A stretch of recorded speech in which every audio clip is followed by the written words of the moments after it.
Fotografi adalah melukis dengan cahaya. Fotografi, foto dan grafik. Fotografi adalah satu seni. Fotografi sebenarnya adalah satu hobi yang membuang masa jika tidak berminat.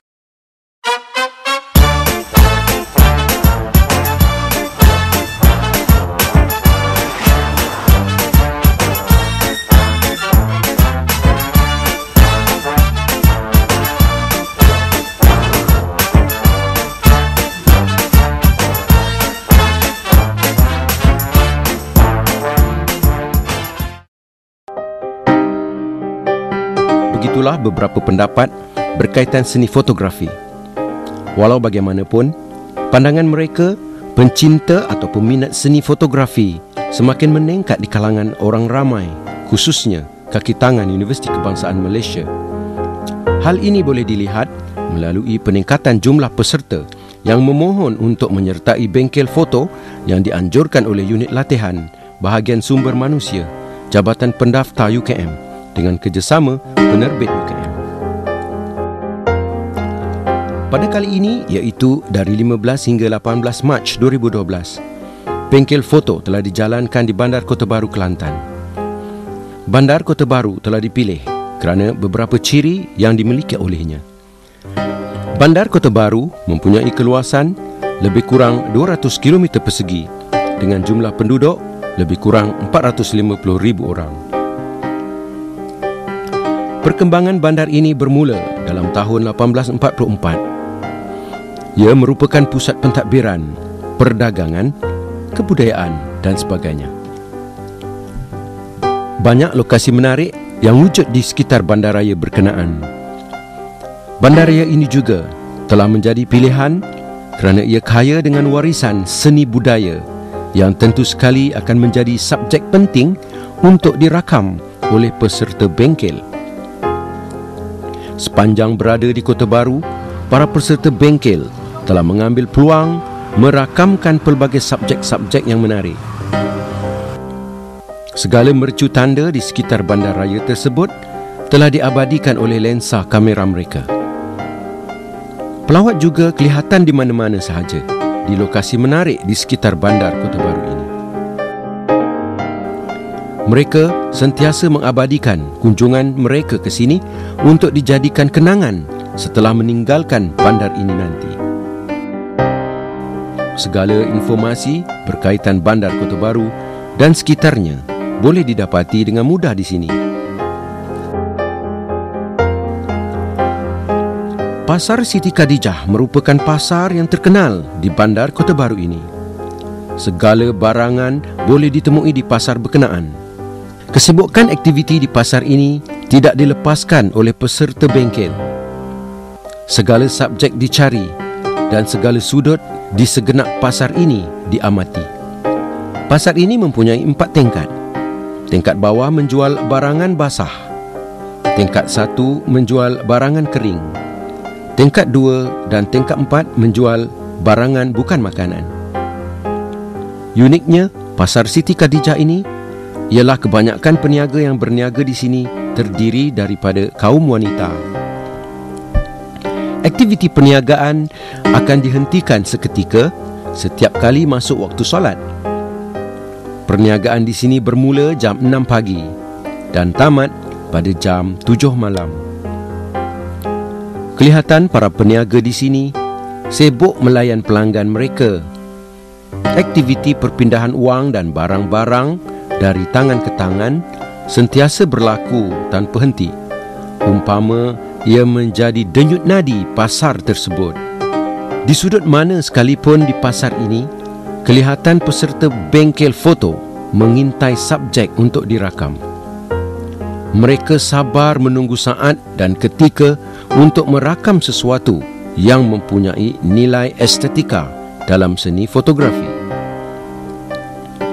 Para peniaga tidak menghiraukan kehadiran peserta bengkel, seolah-olah mereka telah memahami kehendak peserta bengkel yang sentiasa mengintai ketika yang sesuai untuk membuat rakaman.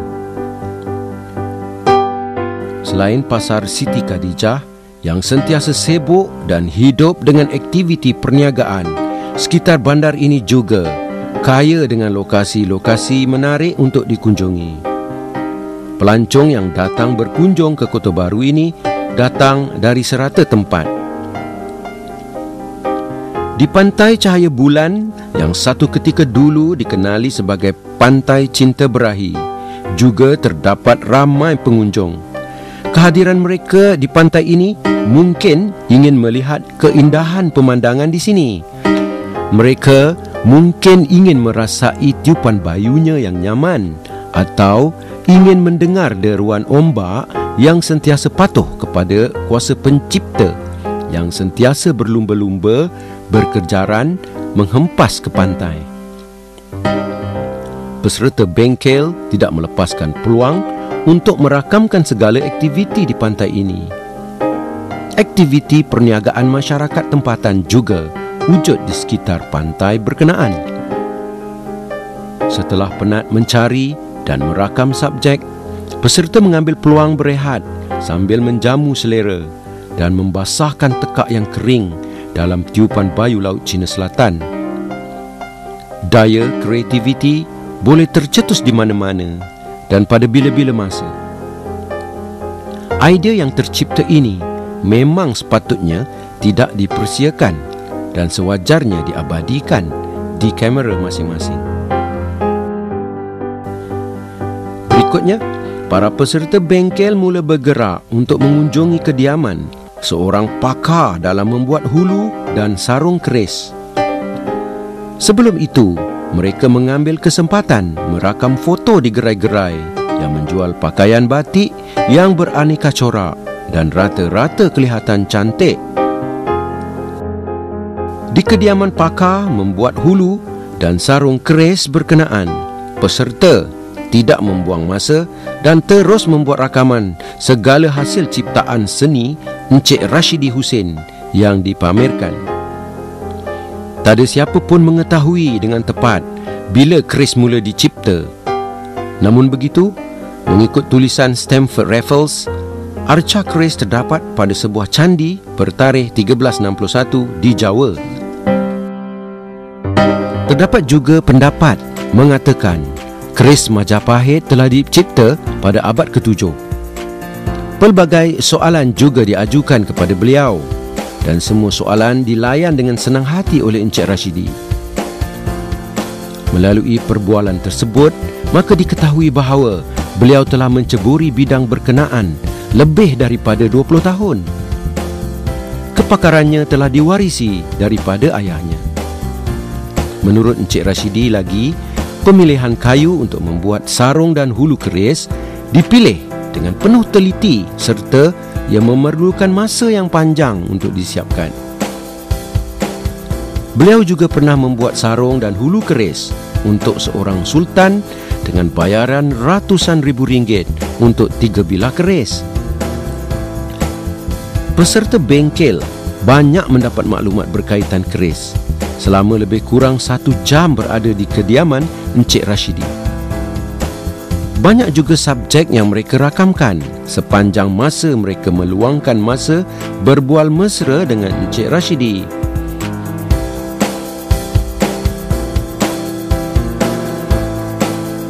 Di sekitar bandar Kota Baru ini terdapat pelbagai kegiatan ekonomi yang dijalankan oleh penduduk setempat. Di antaranya ialah perusahaan membuat keropok lekor. Kesempatan diambil oleh peserta untuk merakam proses membuat keropok ketika mereka berkunjung di salah sebuah tempat perusahaan keropok berkenaan. Perusahaan membuat keropok lekor ini telah wujud sejak lebih 30 tahun yang lalu. Setiap peringkat proses membuat keropok telah dirakam oleh peserta. Ada yang tidak melepaskan peluang untuk merasa keenakan keropok yang terdapat di sini. Oleh sebab kita datang sini nak ambil gambar dekat sini, jadi kita kenalah beli satu, kita nak rasa sedap ke tidak keropok cap 2 ekor ikan. Seterusnya, peserta bengkel bergerak ke kampung laut dengan menaiki bot untuk berkunjung ke rumah seorang pemain wayang kulit dan pembuat patung wayang kulit. Perjalanan dengan bot untuk menyeberangi sungai mengambil masa selama lebih kurang 20 minit. Masih sempat membuat rakaman foto ketika berada dalam bot. Kami selamat sampai ke destinasi yang ditujui. Di rumah berkenaan, para peserta merakam pelbagai subjek serta berbual dan mengajukan beberapa soalan. Pak Jusoh juga membuat demonstrasi permainan wayang kulit tersebut. Di Kota Baru, Pak Jusoh merupakan salah seorang yang terkenal dalam seni wayang kulit ini. Wayang kulit merupakan sejenis hiburan pementasan bayang dari patung. Patung wayang kulit dibuat daripada kulit lembu, kerbau atau kambing. Dikatakan, wayang kulit Melayu Kelantan berasal dari Kemboja. Di kampung laut ini juga terdapat perusahaan membuat serunding. Perusahaan ini telah wujud sejak lebih 30 tahun dan ia menghasilkan serunding daging, serunding ikan dan serunding ayam. Serunding ini juga telah mendapat pasaran yang luas di dalam negeri dan juga di luar negara. Proses membuat serunding ini mengambil masa selama lebih kurang 4 hingga 5 jam. Di kampung laut ini juga wujud perusahaan membuat dodol. Proses membuat dodol ini adalah dengan menggunakan mesin. Dengan menggunakan cara moden ini, dodol boleh disiapkan dalam masa 3 jam berbanding cara lama konvensional yang mengambil masa lebih kurang 5 jam untuk disiapkan.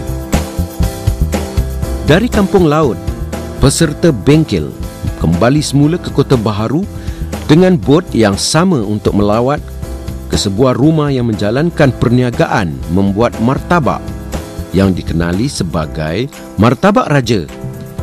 Perjalanan dengan bot dikenakan bayaran tambang sebanyak RM1 sahaja untuk orang dewasa. Di rumah pembuat martabak ini, peserta merakamkan apa saja yang mereka fikirkan mempunyai nilai seni di samping bertanyakan soalan-soalan kepada pengusaha perniagaan berkenaan. Menurut maklumat, martabak tersebut boleh disimpan lama, iaitu selama 4 bulan jika diletakkan di dalam peti sejuk. Satu hari sejumlah lebih kurang 100 keping martabak dihasilkan yang dikenakan harga RM13 sekeping.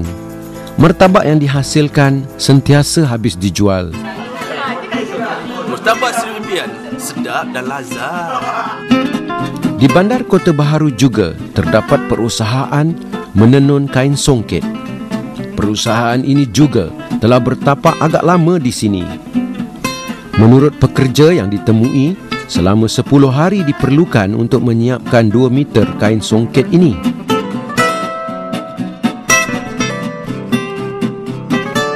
Terdapat sebuah galeri yang digunakan untuk mempamerkan pelbagai kain songket dan kain batik yang beraneka corak, yang menarik dan pasti memukau pandangan mereka yang singgah di situ. Menurut pemilik perusahaan tersebut, harga kain songket yang termurah di situ ialah lebih RM100 dan yang paling mahal ialah lebih kurang RM15,000 harganya. Pasaran songket tempatan amat menggalakkan dan ada juga yang dieksport ke luar negara seperti Brunei. Akhir sekali, peserta bengkel foto melawat tempat salah seorang pakar membuat wow. Di sini kelihatan beberapa buah wow yang cantik dalam pelbagai saiz. Terdapat beberapa jenis wow yang dikenali sebagai wow bulan, wow burung puyuh, wow jalak budi, wow rakaku, wow burung dan wow merak. Harga sebuah wow yang bersaiz kecil ialah RM500 yang boleh disiapkan dalam masa 2 minggu. Sementara wow yang besar yang mempunyai harga lebih RM2,000 mampu disiapkan dalam masa sebulan.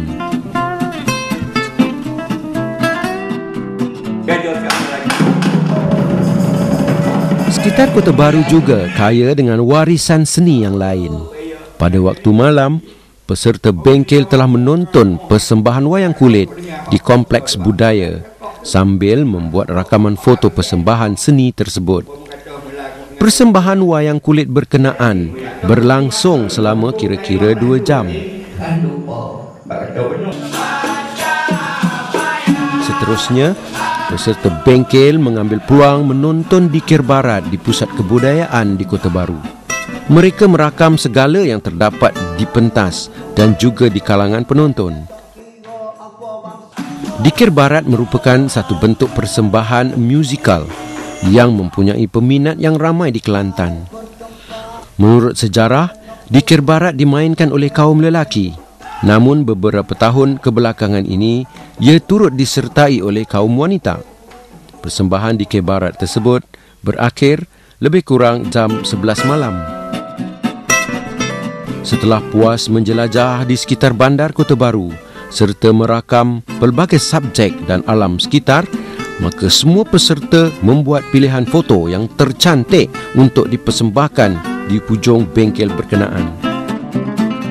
Setiap peserta mempersembahkan rakaman foto masing-masing serta diberi komen oleh fasilitator.